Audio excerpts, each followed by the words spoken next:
Hey, what's up, guys? So it's Tuesday, September the 8th. Hope you all had a great long weekend. It was great meeting you all last week. So we're getting into round 2 of the hybrid learning plan. So last week we finished up the week doing division of fractions. So you all did lesson 8 on Thursday.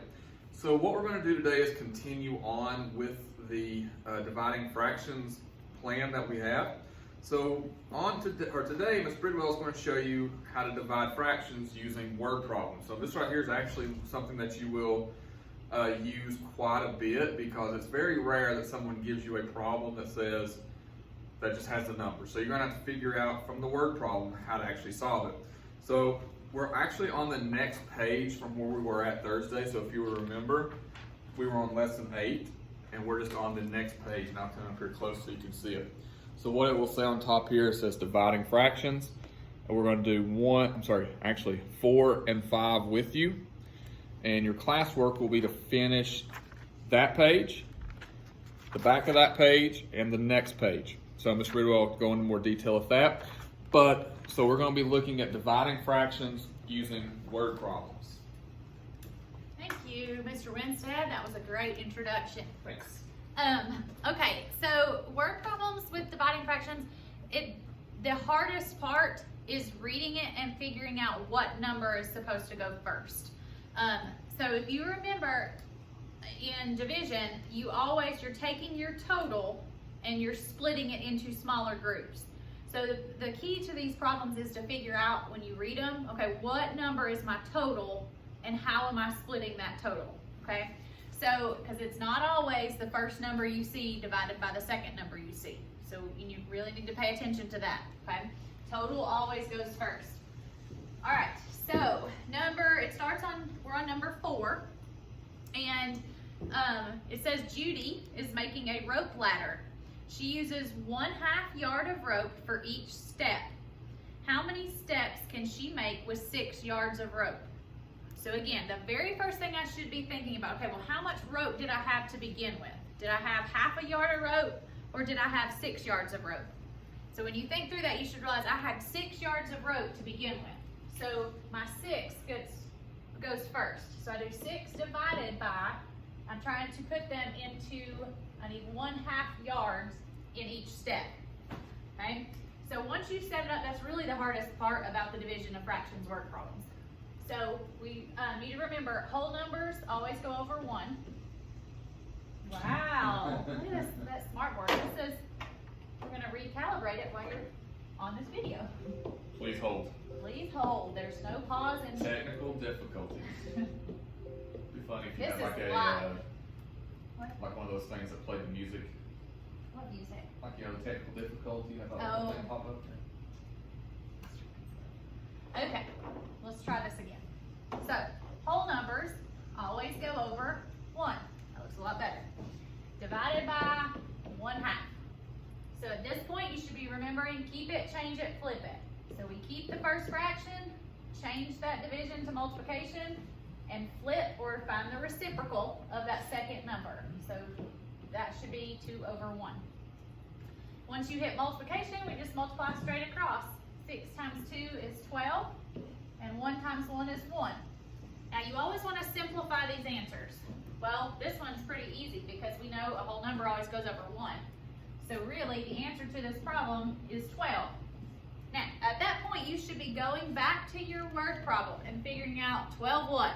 12 chickens, 12 cows, 12 turkeys. What is that 12?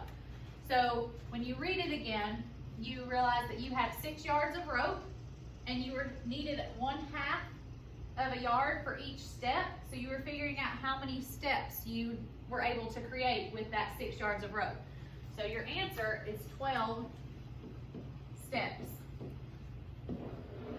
And for me personally, these division problems, like when they're a word problem, it's very hard for me to figure out, well, what comes first, what comes second in the problem. So I always like to tell the kids, think about your answer, see if it makes sense. Because if you had written this problem backwards, for example, say that I wrote it like this: 1/2 divided by 6. I did the same thing. I solved it, keep, change, flip, and I would have got 1/12. So if you get that answer, think back to the problem. Does it make sense that I can only have 1/12 of a step, not even a whole step, with 6 yards of rope? So this answer makes 0 sense. So that I know, well, I just need to flip it around and it's probably gonna make sense for me. So that's one of the things I like to kind of, Way to double check is just your to work. think about what your answer means. All right, so we're gonna do one more problem with you. So hopefully you realize on that first problem, the way they gave it to us in the problem, we had to change the order of it. Okay, so like I said, sometimes it's not just take the first number and divide it by the second. So you really need to read it. All right, number 5 says Harry has 1/4 of an apple pie that he wants to cut into 3 equal slices. What fraction of the whole pie is each slice? Okay, so you gotta think about it. Okay, how much of the apple pie does he have? Well, he's got 1/4. And I'm splitting that, or cutting is a key word, cutting into 3 equal slices. So I'm dividing it by 3. So in this problem, it was just the first number divided by the second number. Okay, but it won't always be. You gotta think your total comes first.